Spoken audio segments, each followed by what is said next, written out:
Tell us who you are and what you do. So Ross McNab, I run the local operations of Mediamath, which is one of the leading demand-side platforms, or DSPs, so heavily involved in the programmatic industry. Okay.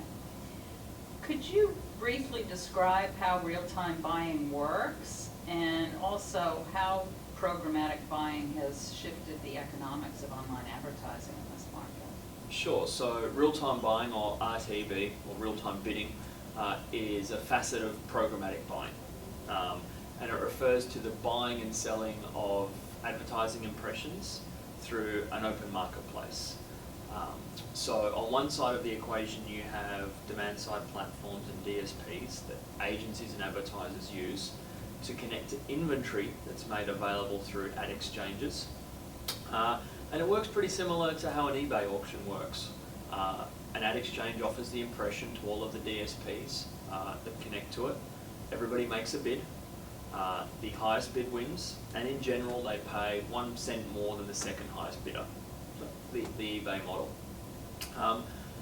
The idea behind it is that it allows advertisers to value each impression individually and pay the price that they feel is valuable for the expected goal of that impression, whether that's to get some sort of click action, conversion on the client's website, whatever the end goal might be. Okay. And how much of the market do you estimate this type of buying is accounting for today? So, programmatic in Australia specifically really, I think we saw the first campaigns launch maybe up to 3 years ago now, but really rapid acceleration in the last 12 months specifically. As new players like Mediamath have entered, agencies have started understanding the power and the capability of programmatic buying and started investing more of their clients' dollars in that field. I would, official projections would put it somewhere around 10% of display spend for this year. So if we talk about PwC numbers, display spend being just shy of $1 billion this year, let's say programmatic at 10% of that, it's going to be somewhere around 100 million. So what technologies are required in order to take advantage of RTB opportunities? So you've got two sides of the equation in RTB. You've got the buyers and you've got the sellers. So on the buy side, the core technology that's needed is a DSP, a demand-side platform. Mediamath, one of those. Google run one called DBM. Other global ones that are available in this market. Turn and BrandScreen is a local company that's set up to do this. So that's crucial on the buy side. On the sell side, crucial component is the ad exchange itself. So this is where the publishers or ad networks place their inventory and make available through programmatic channels. There is also a layer of an SSP or a supply side platform in there for the supply side that helps publishers understand which impressions should they give to each demand source. So should they give this impression to an ad exchange or to their direct sales team? So there's a yield optimization piece there at play. I'd also say, we're seeing the advent more recently of additional layers of technology involved. Of course, you have your third-party ad server that exists on all digital campaigns. It's at the core of what we do. But also starting to see some new layers coming in, such as the brand safety technologies. So we run a local one called Integral. And the idea here is that it helps clients understand exactly their inventory they're buying. Goal, making sure they don't buy on websites against content that they're not happy for their brands to appear next to. And how important do you think transparency will be in this area? So transparency, I think we can answer in a few ways, right? So one way of answering transparency is in the inventory itself, so inventory transparency. So what is the site that I'm running on? What is the position on the page, and so on. So we're starting to see an increase in transparency in the marketplace as more and more publishers put more inventory in, advertisers seeking that higher level of transparency, and starting to get it now in the marketplace. I think the other way you can also look at transparency is from a pricing perspective, right? So Mediamath is a fully transparent pricing model. So we charge a percentage of media spend for clients accessing our technology. What clients do on top of that, how they use our platform to build different businesses, really that's up to them, and there are certainly different opportunities to price in this market according to the value delivered by your business. Is programmatic buying limited to a certain level of spend or campaign, or a certain level of advertiser using it right now? We'll probably think about it less in terms of size of spend, more about goal. So there's no doubt that programmatic offers a great promise of finally being able to nail audience targeting, right? So only buying impressions against a specific audience target that you want. In Australia, we're a little bit away from that. Main reason being there's a scarcity of third-party data, which is required to be able to understand if you're buying demographic, behavioural, purchase intent, and so on. Very prevalent in other markets, particularly in the US, and a lot of programmatic is done on that audience buying basis. In Australia, a scarcity of it, so a bit more challenging there. So the majority of budgets today are really direct response oriented.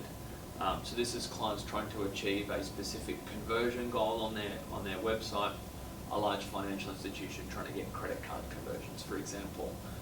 Programmatic campaigns really are proving to be highly valuable in that world.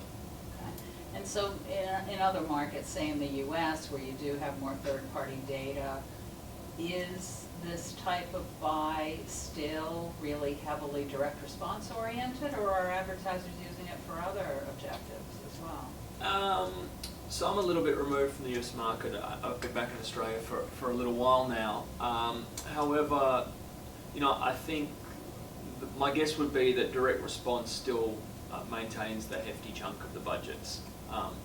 However, this ability to cherry pick the audiences that you only want to buy, and targeting your campaign specifically to those is a very promising capability. So I would imagine that it's increasingly being used in other markets, and I think we'll get great value out of it when that capability is made available here.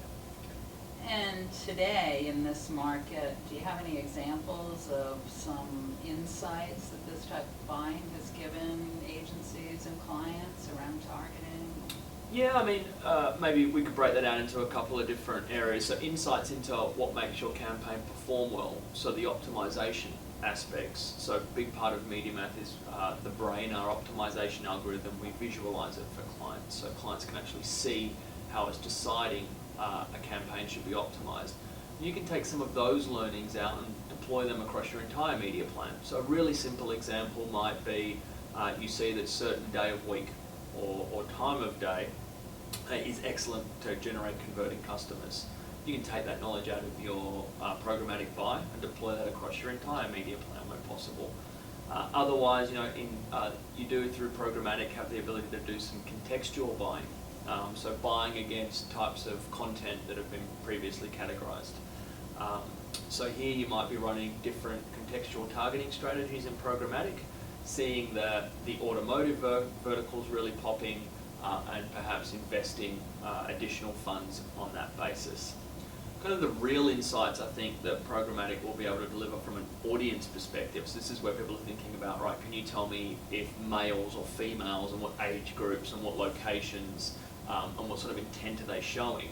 Those types of really deep insights are only really going to be able to come online in Australia once we get more of that third-party data again.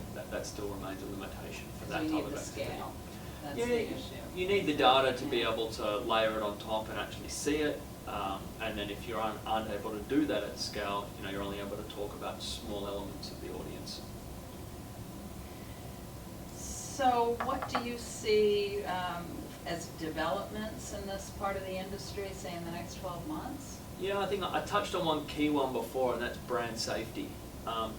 I would be amazed if by the end of this calendar year we don't see the major brands, the high-profile Australian brands using programmatic buying, if they're not all deploying some form of brand safety technology on their campaigns. I just think it's going to become table stakes Nobody wants their ad potentially appearing against content they don't find acceptable. Nobody wants to be that brand that appears in ad news or wherever else those articles get published. So certainly we see growth there. I think we would also see growth in the increasing use of dynamic creative as well. So really programmatic buying, what we've done so far on an optimization basis has been all about media optimization. And we're still leaving that whole creative optimization piece of the puzzle aside. I think we'll certainly see an increase in use of that. And then, it'll be, and then what are the big players going to do? So Facebook made a big move into this programmatic space with the launch of the Facebook Ad Exchange, or FBX, which has proven to be phenomenal for driving direct response campaigns. How do they, run this in conjunction with their traditional marketplace or API, or even premium sales efforts? Will we be able to target Facebook user data, the demographic data and the social graph data in FBX? How that all comes together, I think, is an interesting opportunity for the market, and we'll see progress there throughout the rest of this year. Thank you, Ross.